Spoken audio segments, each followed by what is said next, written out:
தோக்கிறது தப்பு இல்ல, ஆனா முயற்சியே பண்ணாம தோல்வியை ஏத்துக்கிறது தான் தப்பு. வாழ்க்கையில ஒரு விஷயம் நல்லா ஞாபகம் வச்சுக்கோ அபி. என்னன்னா, உன் கனவுன்றது எப்பயுமே உன்னோடது மட்டும்தான். சில பேர் இருப்பாங்க, உன் கனவை பார்த்து சிரிப்பாங்க. நீ அவங்கள பார்த்து சிரிச்சிடு. அவங்களால உன் கனவை உன்கிட்ட இருந்து பறிக்க முடியாது. அதே மாதிரி சில பேர் இருப்பாங்க, உன் கனவை புரிஞ்சுக்கிட்டு உன்னை மதிக்கிறவங்க, உனக்கு சப்போர்ட் பண்றவங்க. அவங்கள எப்பயுமே உன் மனசுக்கு பக்கத்துல வச்சுக்கணும்.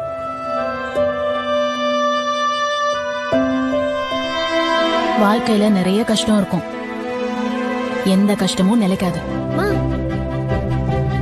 ஆனா எந்த கஷ்டத்திலையும் எந்த காரணத்துக்காகவும் உன் கனவு மட்டும் விட்டுறாத. ஏன் தெரியுமா? நம்ம வாழ்க்கையை நிர்ணயிக்கிறதுக்கு நம்ம கையில இருக்கிற ஒரே ஆயுதம் நம்ம கனவு தான். உன் கனவு நிறைவேறினதுக்கு உன்னோட நம்பிக்கை தான் காரணம்.